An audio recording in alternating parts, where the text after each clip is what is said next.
Hey, tourpreneurs, it's Mitch Bach, and just a quick note before we begin today's episode.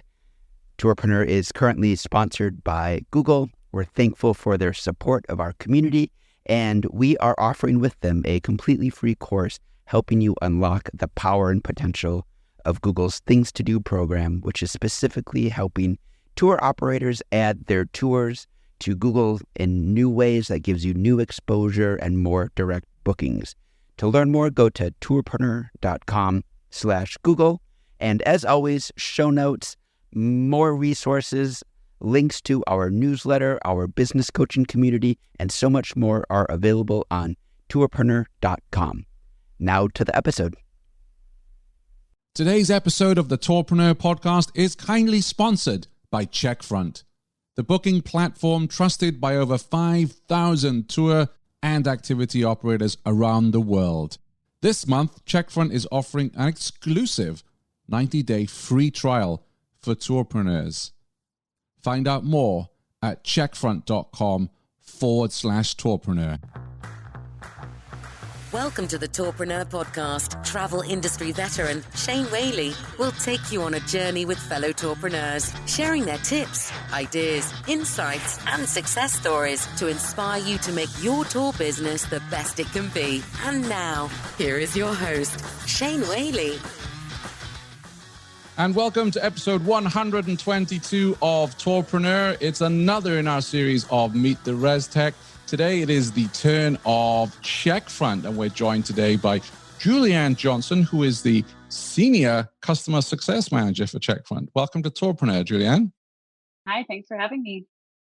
We are also joined by Rob Dowling. He is the Managing Director of Game of Thrones Tours. I know everyone who listens to the show are massive fans of Game of Thrones. Welcome to Tourpreneur, Rob. Thanks very much, Shane. I don't believe that for a moment. Everybody hates season 8, me included. But you can't win them all, I guess.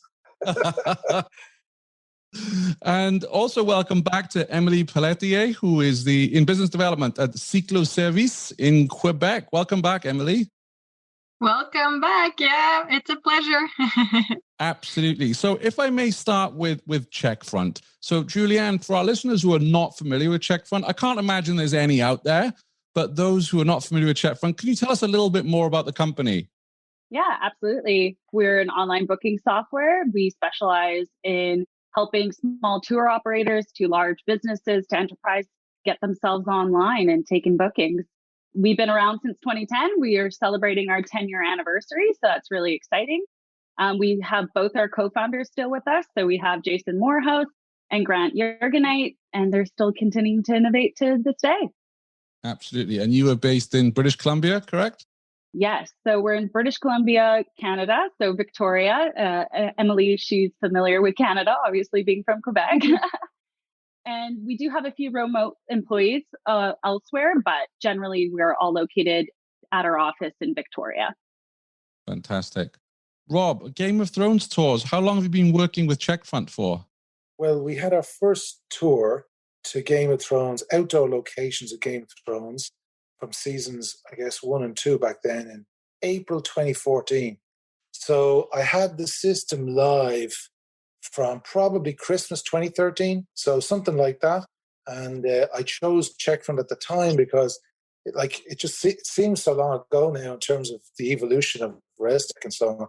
But I had a website at the time that was on a Drupal CMS. And Checkfront had an integration for Drupal. So myself and my web designer said, let's give this one a go. And we really thought it looked really nice. And that's how naive I was at the time. It looked really nice and it worked. And we bought a sample ticket and it worked. And we went with Checkfront and still Checkfront. And when you say look nice, was that look nice from the operator's viewpoint or look nice from the consumer's viewpoint? Well, I think from the consumer's viewpoint in the sense of their tickets are, I think, exquisite. They've got QR codes on them now. So everything has evolved since then, of course.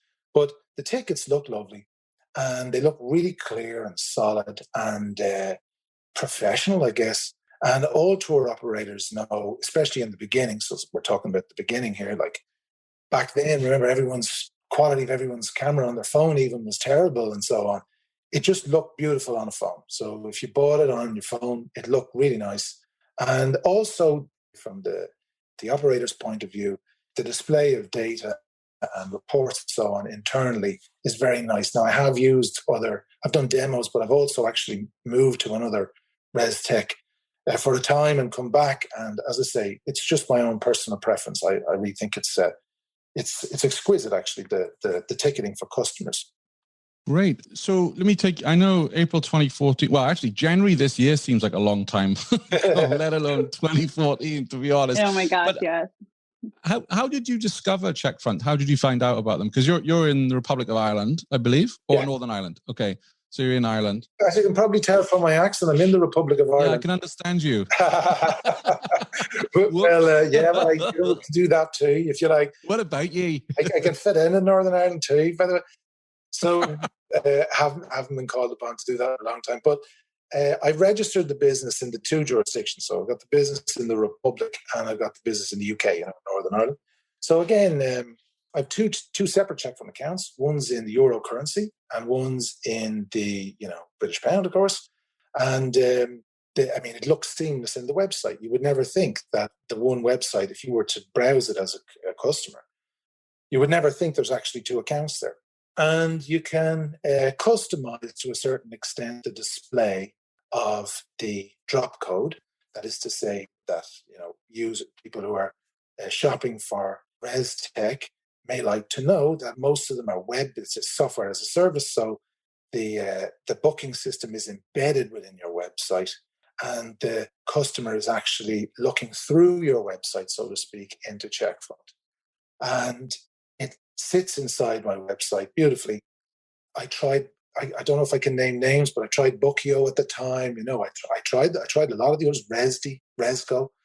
And as I say, I thought Checkfront looked the nicest. And back then I was just looking for some basic features, as I say, that it would be easy to purchase and so on and look good. And that was the extent of my reason for choosing it in the beginning. But everything has evolved, and all the integrations and so on has evolved enormously since then, obviously. Sure. Julianne, you work in customer success. So the cool thing is you're not in sales here, right? So you're post-sales. But what are some of the things that you hear your customers saying to you about Checkfront that makes life easier for them as activity and tour operators? Well, echoing what Rob said, that they do find it quite intuitive, and it's just there, and you're setting up your system as you would anticipate. Or if you do have, complex or maybe the need to be more flexible, that we're able to help you fit Checkfront for those business needs that you would have. We have that amazing support team that is available to help out if you need that guidance. Great documentation as well. I like to think Checkfront's kind of like your top employee. You're going to train it as best as you can and make it work to how you want it to operate. And that's what it's going to do for you. It works, 24/7, takes bookings when you want it and when everybody else is asleep. Yeah. And also other things like we have amazing integrations. I think a lot of our customers talk about those. Most of the time when a company comes to me, they're saying, hey, I'm working with my accountant and, I need to get X, Y, and Z report. And I'm like, hey, are you already on QuickBooks Online? We have an integration there, and it saves them those extra steps that they thought they might have had to do within Checkfront. And about customization to the business, for example, I know that the Game of Thrones Tours website, it has it embedded in the website, but can you have the platform, for example, on top of the page of the website or a separate page that comes out? Can you customize these kinds of things? So there are many different ways to integrate into websites. It depends on the operator's preference. So you can have it embedded on your website and have your experience there. Or you could have it redirect to what we have is called a customer booking page, and you can have it completely separate from your website. You can get super fancy and utilize our API and completely customize your booking experience with that. But of course, you will have to have your own trusted developers and third-party integrators along with you, but we'll be there to help support you and guide you through our documentation, no problem. And about the reports that you were talking about, it was one of my questions that I had for you today. Is it easy, like without calling anyone, to get a report of something very specific? at any time in your system? Yeah, so we have a lovely drop down selector that says reports, and we have things called sales report, revenue reports, transactions, even an activity log, which I'm sure maybe Rob can speak to that too. But having track of every interaction your staff is making, you have that in your account as well. So from the two other, booking platforms that we've seen, in the two last interviews, they have a different pricing model. And I'm not saying one is best or another. I just want to know about yours and how you define its benefits. So you, if I'm not wrong, you have a monthly pricing. And I think it's depending also of the number of bookings. So can you explain to me like the benefits of having that pricing model? Well, just to speak to day one, Jason and the team, they went forward with the subscription model, and that is kind of like our foundation.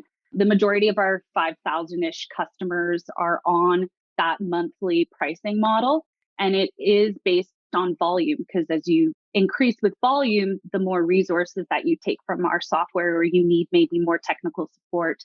So that's how we base that volume there as well.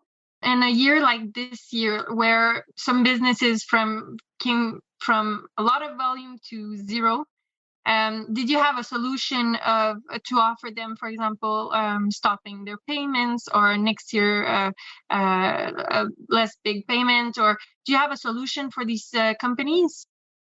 Personally, from what I know, is our business gave a lot of flexibility with our operators. I don't know if I have an exact number, or it might be posted somewhere on our blog, but we definitely gave a lot of relief in forms of credits to a lot of operators who are struggling or deferring payments as well. We're very sympathetic and understanding that we are all in this together and we're all trying to navigate this new world of COVID. But in terms of pausing accounts, we have another solution for that we're hoping that people, if they don't want to necessarily pay that monthly subscription, we have introduced something called our Flex account, or a Flex fee, which would be an offset to your guest booking. So if you contact our sales team and you're qualified for that plan, they can vet you for that one. And then you're not having to pay that subscription fee if that's not the subscription or the pricing model you want to pay your software provider. Very good. I like flexibility, so I'm happy to hear that you're thinking about it. Thank you. Emily, I can tell you a little horror story regarding pricing that happened to me and my company. It was actually last year, 2019. So during 2018, I discovered, and I hope I'm not getting too technical here now, but that I had a company listing on TripAdvisor. But TripAdvisor changed the way it displayed tours. And instead of showing company, it showed product with a little yellow booklet button. And that is an OTA Viator embedded inside TripAdvisor. And I hadn't signed up to that, because prior to that, Game of Thrones was so popular, the coach was full all the time and I didn't have to do that. And everybody around me told me, why would you pay people commission? Don't pay anybody any commission. Why would you even do that? And it was working great until something outside of my control, the way it displayed somewhere else by someone else who's entitled to do what they want with their platform, changed the way it displayed, and I realized I'd made a mistake. And what I also did at the same time was I changed my booking system. So I told Julianne this yesterday. It was nothing personal, but I was really nervous. I thought I'd really messed up. And, when you play the Game of Thrones, you live or you die. And certainly in coach tours for Game of Thrones in Ireland, if you make a mistake, you could die. And the buses were half full, whereas they were always previously full.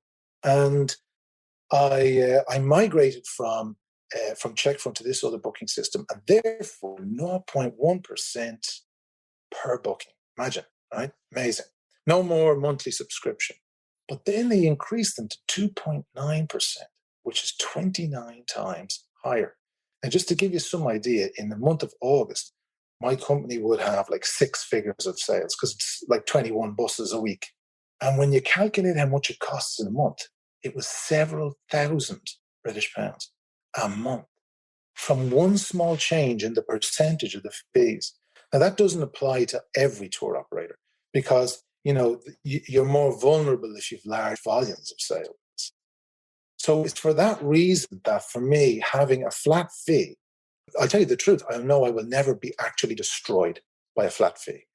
There's always a risk that the pricing that you sign up to initially on a per transaction fee can change. The subscription can change, but the subscription will never become 29 times higher than it was, you know? So you do need to pay very close attention to those things. But I guess the point I'm making, Emil, is it's a bit more complicated than looking at what the prices are right now. The prices can change. Prices for stuff changes all the time. You know what? I think that the people that are convinced of either pricing plan will really take your opinion right now in Yeah, like I say, a very good way of seeing it. The reason why I'm asking about that is because some businesses are smaller, so they don't make like a 6-figure income. Sure. At the same time, they're not sure of how many customers they'll have their first year, second year, third year. So either plan is good. I think it's just that you have to adapt it to your situation. Yeah. So I'm happy to hear, what was good for you, because other people, it will be good for them. So the subscription system is a bit like, your mobile phone. So, okay, it might be a little bit more, but, that's what you're going to be paying every month. The fee system is dependent on if you're successful. So you better not be successful, Emil, or you're going to be bankrupted by it. That's, you know what I mean? So again, as I say, this is bus tours I do, so it doesn't apply to everybody. But the per transaction fee is one that can evolve quickly. It can surprise you if you sit down with your calculator and actually look at what did you pay in August? You might be surprised. You might pay much in January or February, but you might pay a lot in August. And I'm asking myself also, how do you find refunds with Checkfront? Are they easy for you to do? Very. Yeah. So how do they work?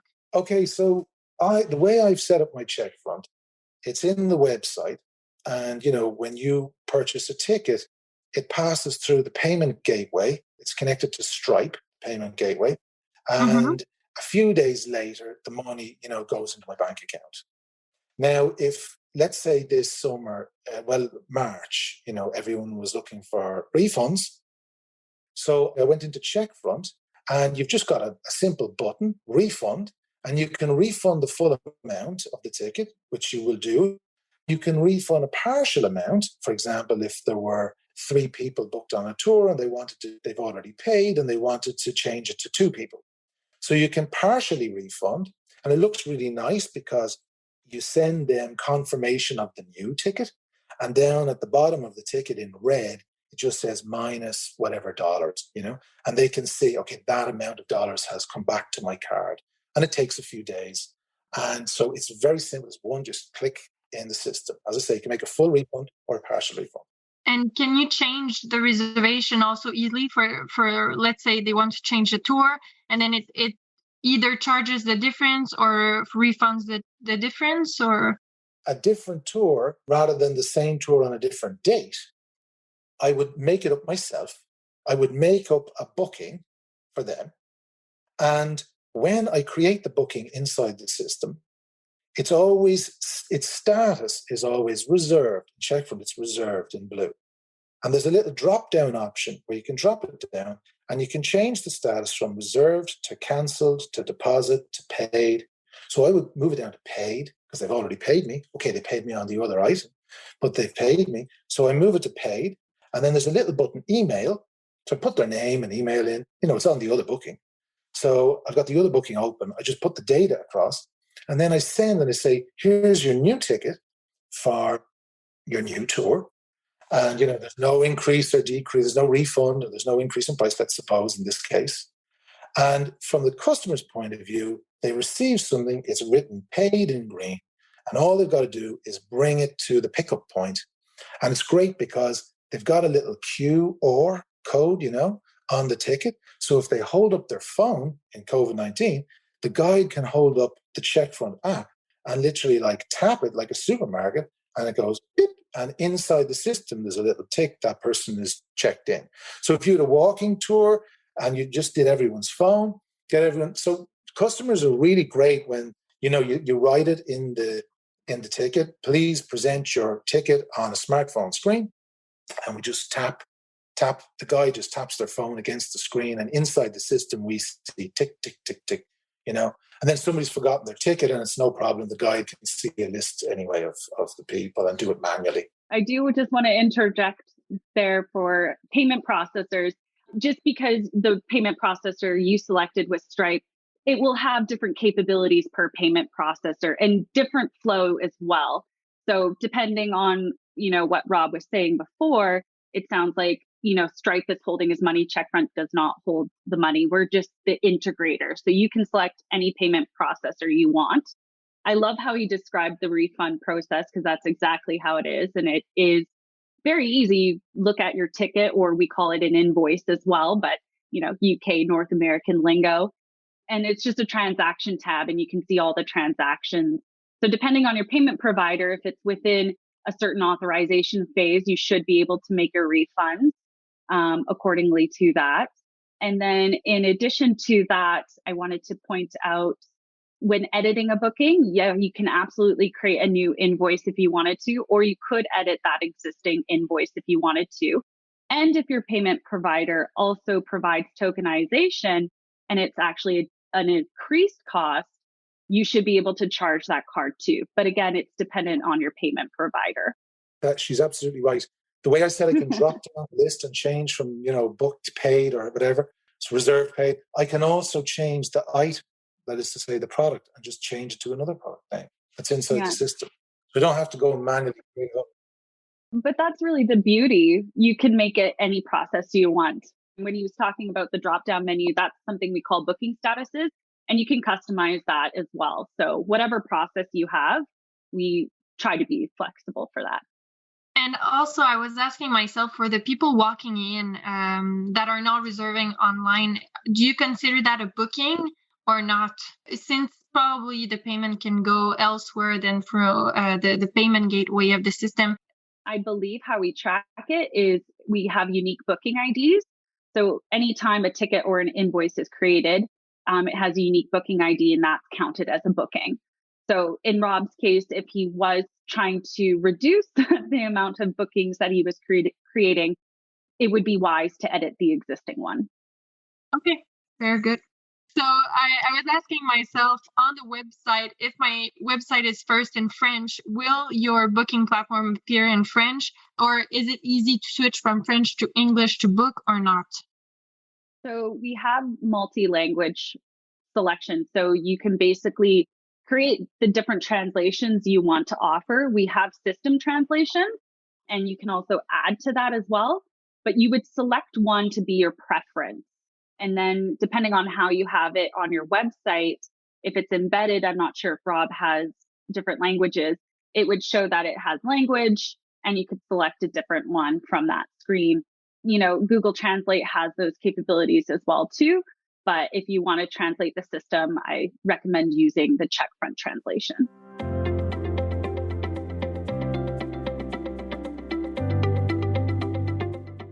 Are you looking for reservation software? I've got great news. This month, Checkfront is offering an exclusive free 90-day trial for tourpreneurs. That's so much time to set up a high-converting booking flow on your website and explore everything you can do in the back end to support your recovery, from marketing tools to real-time reporting. So if you've wanted to try Checkfront, now is the time. Go to checkfront.com/tourpreneur to claim your free 90-day trial. A question I have is the connectivity, with the OTAs like TripAdvisor and all. Would these reservations count as a booking also? I guess you answered that question a little early on, but how do you connect the OTAs to the booking platform, and do you consider them bookings or? I feel like it would be considered a booking because it is creating a booking ID, but really that might be a follow-up question that I have to get back to you on. In terms of connecting to OTAs, if you have the OTA account and you're approved on it, because I know some have, different guidelines like country or tour type. If you have it, then we're able to connect to that as well. The only thing that you need to keep in mind is restrictions on the OTA end as well. They might have something where you have to have certain ticket types. So then your Checkfront account and your offerings would have to match if you wanted to connect to a particular OTA. Perfect. How does Checkfront cope with, or what do you offer in terms of digital waivers, Julianne? So we have digital waivers and documentation. So you can customize it kind of WYSIWYG style and feed in information from the customer's booking as well. And it will be attached to the ticket or the invoice. We also have additional something that I think is very important during COVID is we have per guest detail too that you can put in with that. So then every guest would have to sign a waiver as well. Right. Just going back quickly to payment. So you mentioned you have the subscription model, then you have payment flex. So if someone is wanting to switch to you today and they want to go on the flex, which is the booking fee model, is that something that's open to everyone, or how does that work? How do people qualify for that option? Yeah, well, the best people to answer that is our sales team. But I do know that there are certain restrictions for countries and also payment provider, because we need a way to be able to collect that fee without having some sort of depository or, sending you an invoice. So we partnered with Stripe on that. So you have to be using Stripe and you have to be in a particular country. And also, I believe the other qualifications would be things like booking volume, which would be also booking value as well, because we want to make sure that we would obviously get paid as well too. Yeah. And I believe that's a 5% booking fee. Is that correct? I believe it is a 5% booking fee. Yes. But I believe if you talk to our sales team, I feel like that's where they'll have those conversations on what the fee is. But 5 is our guest fee. Yeah. Maybe we can get some clarification and we can add that to the show notes today, which is at tourpreneur.com/122 for our listeners who can go and check that out. That might save some time with people reaching out to you. Rob, I know we have Julianne here, but I don't want you to be embarrassed by this question. What is the one feature or function you wish Checkfront would offer that they don't currently? I won't say it's a concern that I would confine specifically to Checkfront, but kind of all of them. But we've got a bit of downtime now, with the lockdown and stuff. So I've got a chance to think about this aspect that's been in the back of my mind, and it's everything to do with mobile payments, Google Pay, particularly in India. There's a vast number of Game of Thrones fans in India that seems to be infinite. And so many will go to the UK. So it's very recent that they're all in Google Pay. So I think the landscape on the payment side is going to evolve quick in the next 10 years with mobile wallets and things like that. And, I could be wrong. It could still be Visa and MasterCard and Amex in 10 years' time. But it'll be an important consideration of mine that, people can actually buy tickets or whatever means of payment they have in the future. And that would matter more to me now than, for example, a marketplace where we can share drop code or, a MailChimp integration or, this is sales we're talking about. It's not really a criticism right now, but because they have API connection to Get Your Guide, API connection to the other OTAs, Viator, Reserve, Google. So they're nothing alarming there. We're good with APIs there. But the part of the back end I would look at, and if I was looking at other booking systems I would look at, would be what's going on in the evolution of payments, different forms of paying for tickets. Julianne, is that something Checkfront and Jason and Grant are looking into? That's a really good question, but I know for sure that we're in 92 countries for payment providers and offerings. So every time something can become available or we're approached, they go through our partner program and we vet that. And if there's a number of customers needing a certain type of, payment gateway or integration, we definitely put those things into consideration for our roadmap. But things like payments, like I do foresee something like that in our future, but I can't per se, sure. Yeah, absolutely. I mean, I think it is something that's coming out. I finally succumbed and signed up, for the Apple credit card on my phone. And, I didn't think I'd be getting that, but. That's how I do all my payments is I do through my mobile phone, but it is my MasterCard, but the tap feature. Yeah, absolutely. And in terms of customer support, because Rob is in Ireland, you are in Victoria, Canada. What are your support hours? So our support hours were 24/7, but now we are operating between actually 8 a.m. to 12 a.m. PST. So we have reduced those, but what we are able to still achieve is a 98-ish percent CSAT score, which is our customer satisfaction rating. So I would say that no customers ever felt like that they weren't answered in a timely manner, even though we are not 24/7 at this time. We have lots of things that are in place to monitor our system as well. So we have lots of processes and safeguards to ensure that if all of a sudden maybe a third party provider that we've partnered with maybe has a system down, we have systems in place to ping the appropriate team to make sure that Checkfront has its excellent uptime. Fantastic. Emily, any questions as we wrap up here? Well, last question. What do you do for guide management and equipment management? So for guide and equipment management, so we don't have any guide type management within Checkfront itself. We have definitely different ways of, working with that flow or that need with that customer.